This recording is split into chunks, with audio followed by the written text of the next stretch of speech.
Olá, meus amores e minhas amoras, espero que todos estejam bem.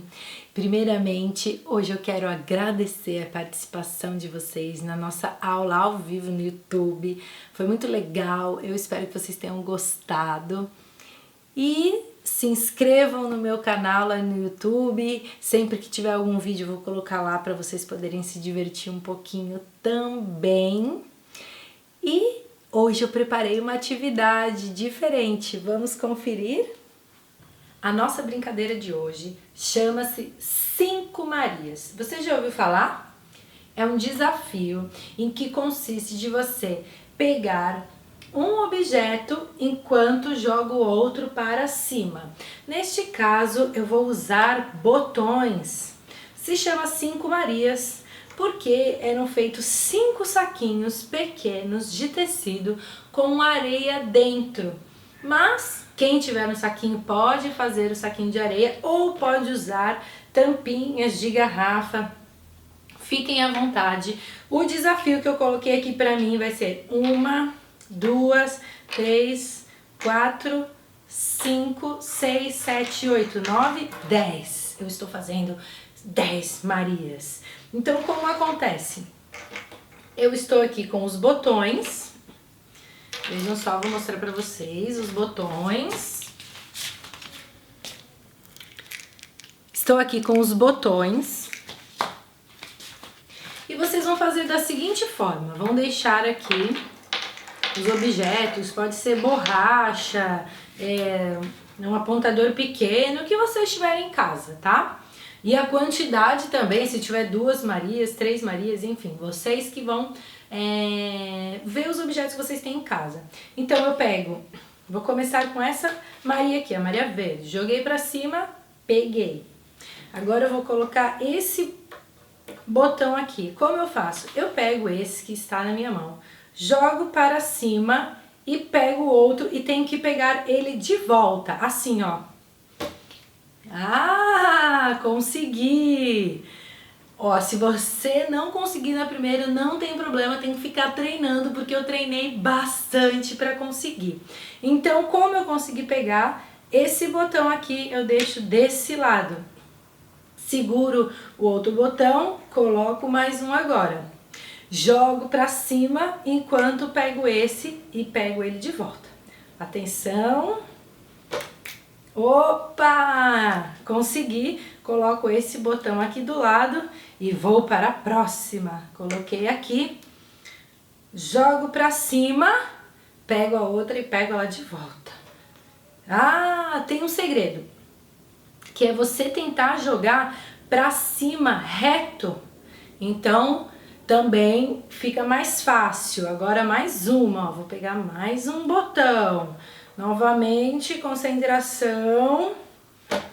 Ah, consegui. Então, coloco aqui, eu peguei aqui. E tem pessoas que preferem fazer em pé ou sentado. Pode ser na mesa, pode ser no chão. Fica à vontade, o lugar que você escolher aí. Então, vamos continuar aqui. Vou colocar mais um botão. Então, já consegui pegar 4 Marias de 10, hein? Vamos lá. Concentração. Joguei. Opa! Não deu certo. Mais uma vez. Concentra. Joguei, peguei. Agora, coloco essa. Pego outra. Mais um botão. Atenção. Concentração. Ah, peguei. Mais um. E também, ó, mais um. Olha que interessante. É importante a gente estar olhando para esse botão, para essa tampinha, para esse objeto que está sendo jogado para cima. Vamos lá, mais um. Estou com 9. 1, 2, 3, 4, 5, 6, 7, 8. Vou para a 9ª Maria. Vamos ver. Ah, consegui. E agora, a minha última tentativa. Vamos lá. Concentração. Ah, então está aqui a brincadeira das 5 Marias. Divirtam-se com esse desafio. Não desistam, porque eu fiquei treinando bastante instante para poder passar essa brincadeira para vocês. E essa é uma brincadeira super antiga que os nossos avós, os nossos bisavós brincavam. Pergunta para alguém aí da tua casa se já brincaram de 5 Marias. Se não, ou se já, convida para brincar junto, porque o importante não é ganhar, o importante é se divertir.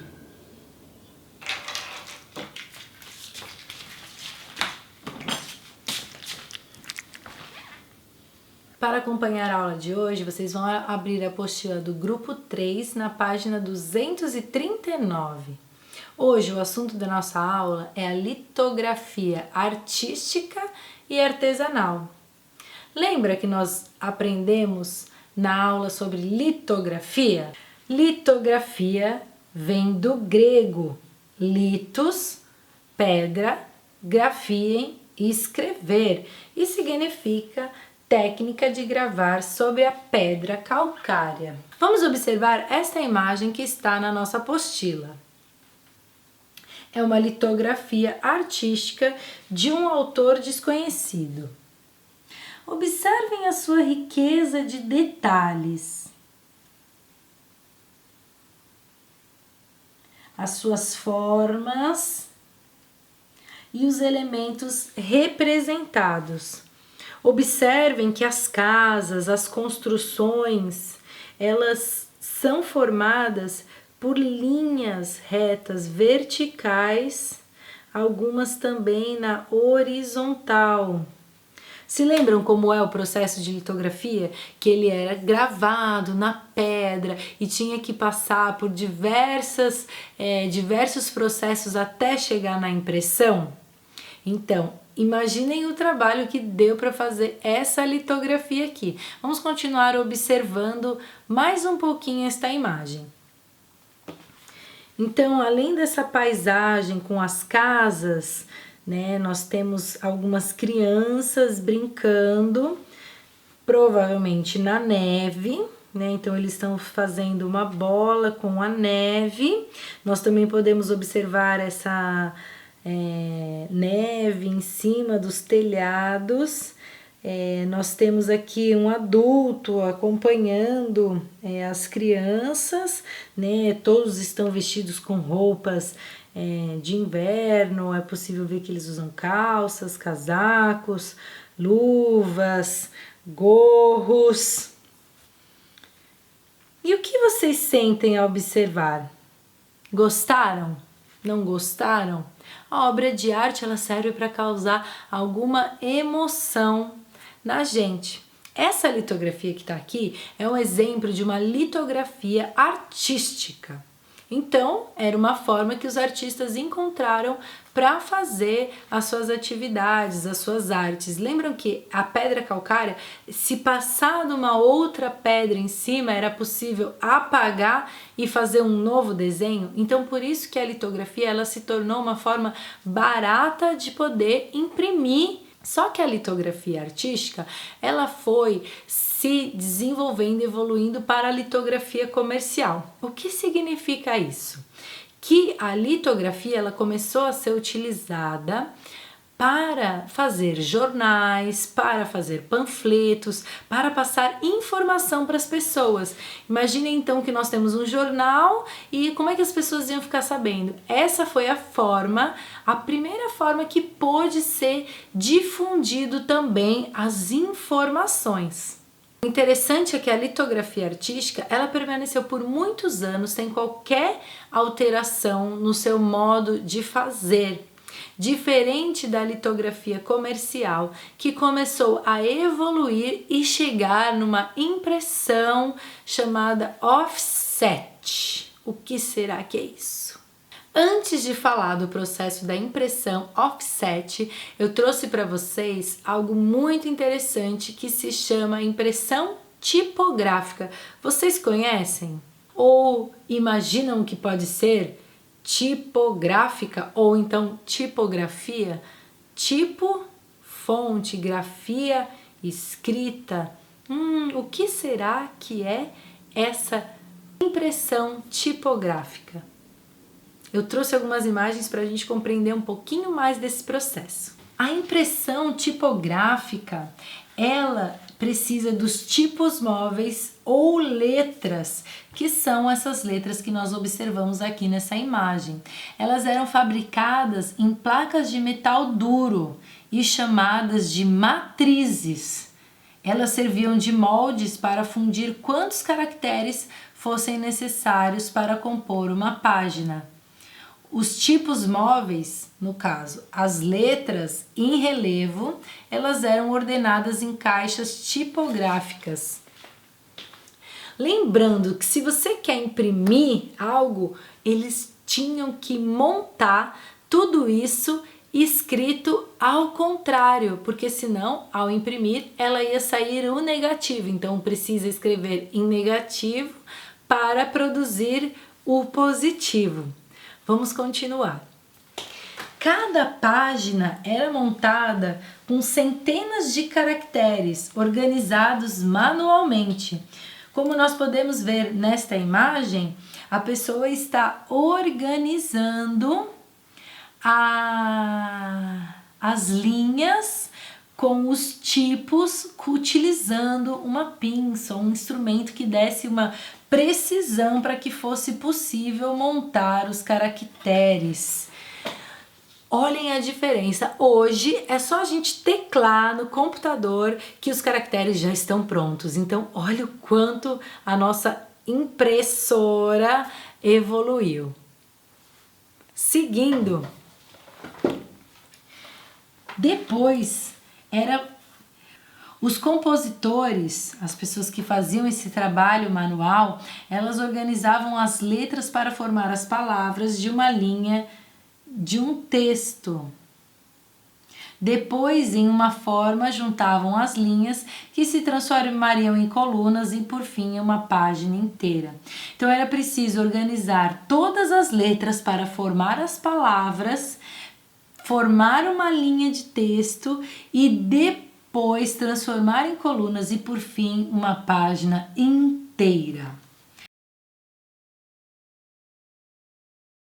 Depois, seguia para o processo de entintagem.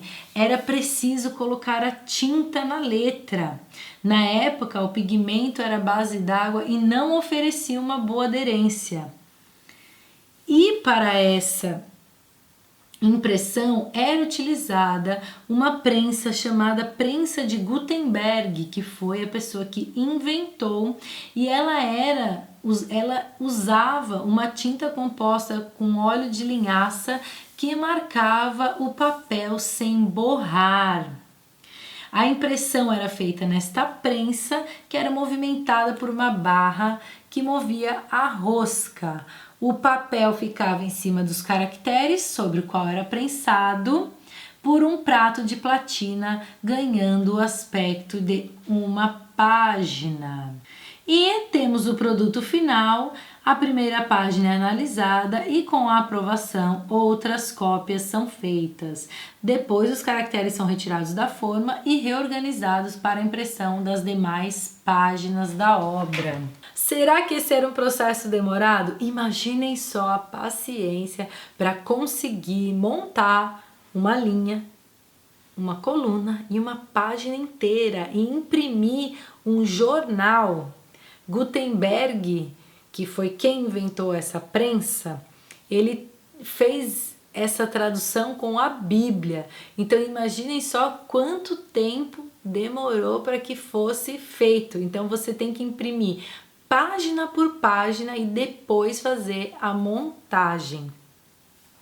Enquanto isso, no Brasil, em 1800, nós também estávamos usando a impressão tipográfica. Vejam só esse jornal, a Gazeta do Rio de Janeiro, impresso em 10 de setembro de 1808. Então vejam que interessante, nós aqui já tínhamos também a impressora tipográfica. Aqui nós temos uma propaganda em informes publicitários, então eu escolhi essa, super legal, o teléfono ao grande mágico. Então é uma propaganda falando sobre o uso do telefone. Vejam mais uma propaganda aqui. Chegaram as bicicletas para senhoras, homens, crianças e corredores. E aqui essa propaganda muito legal, Ovo Maltine. Quem de vocês imaginava que a Ovo Maltine já tinha essas propagandas? O bom alimento para toda a família, Ovo Maltine. O saboroso alimento fortificante suíço para crianças e adultos, recomendados por notáveis médicos do Brasil e de todo o mundo.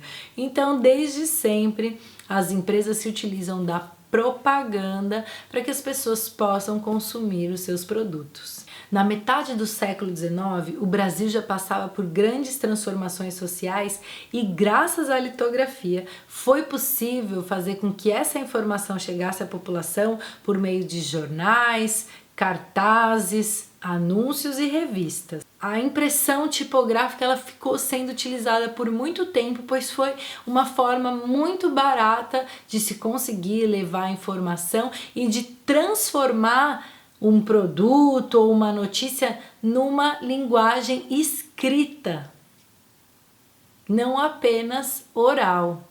Então nós conhecemos agora a impressão tipográfica, que junto com a litografia era uma forma de imprimir obras, imprimir folhetos, só que isso tudo evoluiu para o que nós conhecemos hoje como impressão offset. O que significa esse termo? Offset, ele tem origem na expressão offset lithography, que significa litografia fora do lugar, que remete à impressão indireta, ou seja, é uma impressão fora do lugar, offset, indireta.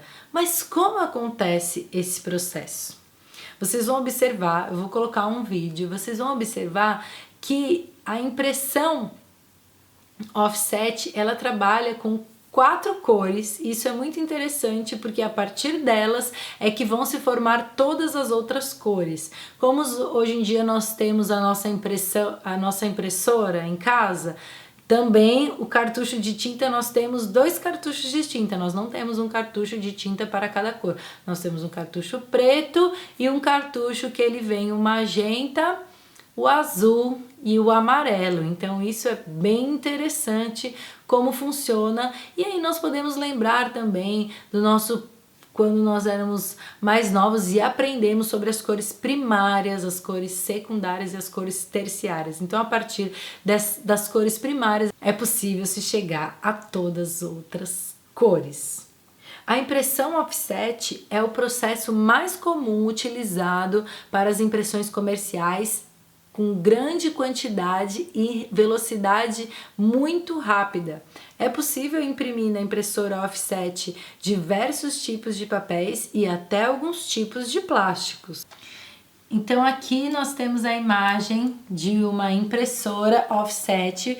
Percebam que é um material, percebam que é uma impressora grande, que ela precisa de um espaço considerável para acontecer, e aqui em cima nós conseguimos observar os toners delas com as cores. Então vamos ao nosso vídeo.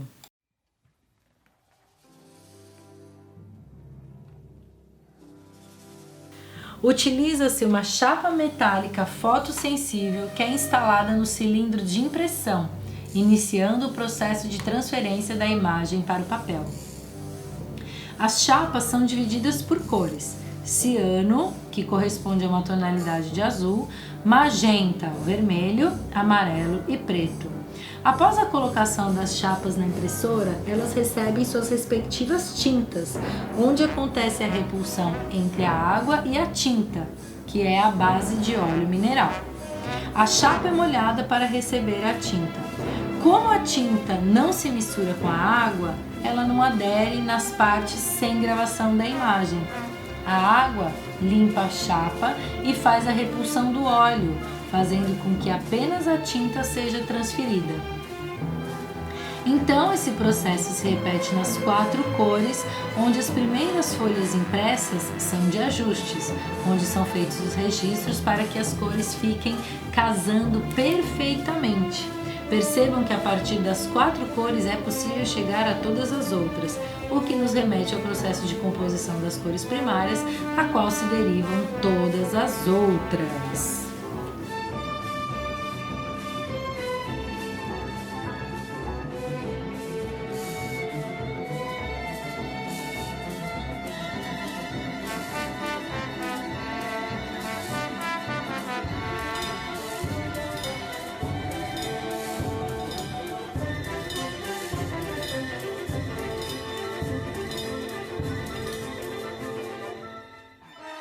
Interessante, não é mesmo? Entre tantos artistas que realizavam a litografia, nós podemos citar Toulouse-Lautrec como um grande artista litográfico, e ele revolucionou o designer publicitário através de cartazes, o que posteriormente ficou conhecido como Art Nouveau. Mas por quê? O que aconteceu? Toulouse-Lautrec gostava muito de pintar pessoas e ele ficou muito conhecido por fazer os cartazes das noites de Paris, dos teatros e dos cabarés. Acontece que a litografia dele não era só essa litografia em preto e branco que nós vimos dos outros artistas. Ele passou a usar as cores e inventou uma técnica nova chamada crashes, que significa cuspidela. O que é isso? Ele usava uma escova de dente para espirrar tinta na pedra tipográfica, criando os pequenos pontinhos. Às vezes a gente faz isso utilizando o pincel, ou batendo no pincel, ou puxando as suas cerdas quando nós queremos deixar a folha, o nosso desenho, cheio de pontinhos. Alguns de vocês já fazem essa técnica. E ela foi inventada por Toulouse-Lautrec utilizando uma escova de dente para espalhar a tinta na pedra litográfica. Seus cartazes entraram para a história do desenho gráfico e transformaram os cartazes em obra de arte. Vamos conhecer alguns deles? Nós vamos perceber que os cartazes estão escritos em francês, já que Toulouse-Lautrec fazia suas obras em Paris. Nós vemos aqui uma imagem de um cartaz de Jane Avril, feito por Toulouse-Lautrec no ano de 1891. Então, essa imagem tem mais de 100 anos, lembrando que ela foi feita em litografia. Nós temos aqui, então, uma mulher dançando com uma das pernas levantadas. Nós podemos ver que é um tablado. Ali atrás parece uma coxia, e aqui no canto inferior direito nós temos uma mão segurando o que seria um instrumento, e logo abaixo nós vemos uma partitura e tem ali o rosto da pessoa que está tocando este instrumento. Nesta próxima imagem nós temos aqui o Gato Preto, que anuncia uma companhia que vem contar poemas,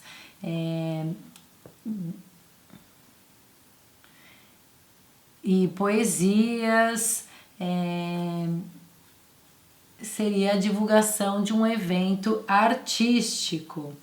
E aqui também o Teatro Antoni Lagitani, que seria o Cigano de Richepin.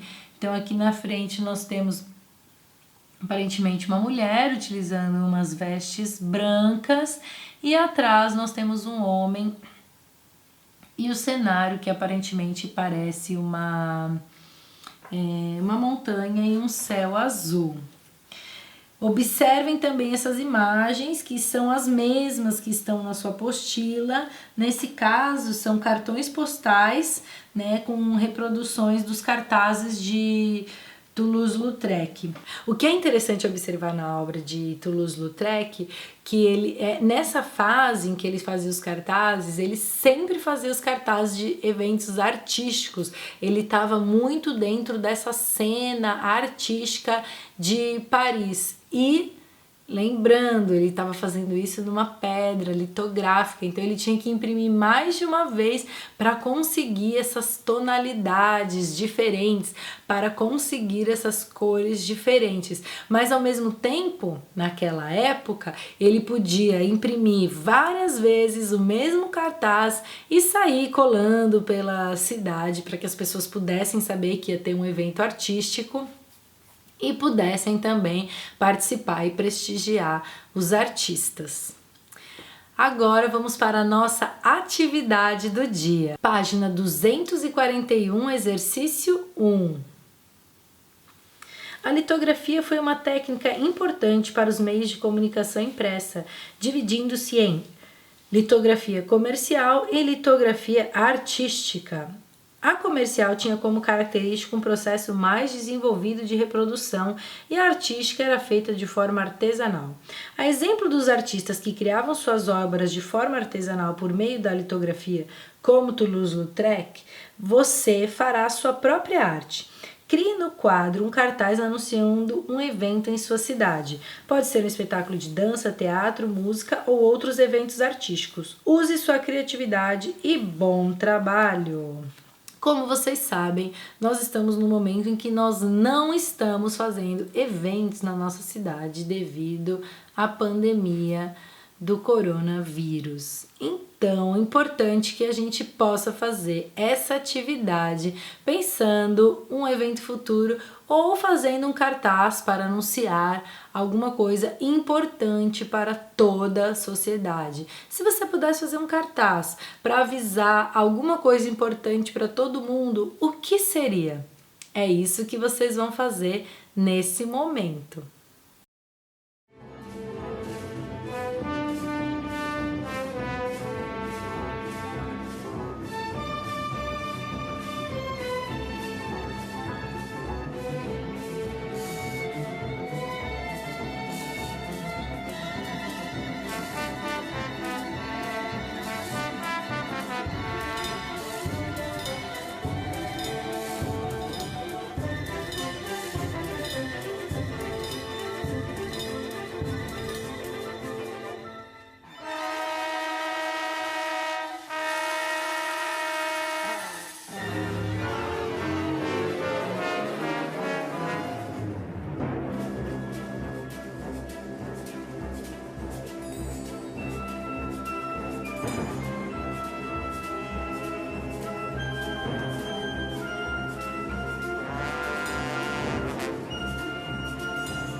Nós ainda temos mais duas atividades para hoje. Página 242, exercício 2 e exercício 3. Tempo para ler, interpretar e responder o exercício.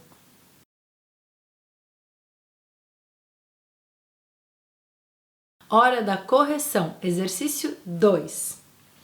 A litografia artística foi usada por muitos artistas. Um dos maiores artistas do século XIX, que ficou famoso por suas litografias, as quais retratavam os salões de dança e cabarés de Paris, foi: letra A, Pablo Picasso, letra B, Paul Gauguin, C, Claude Monet, D, Toulouse-Lautrec, E, Vincent van Gogh. A resposta correta é letra D, Toulouse-Lautrec. Corrige e vamos seguir para o próximo exercício. 3. No século XIX, a técnica da litografia facilitou a divulgação de imagens.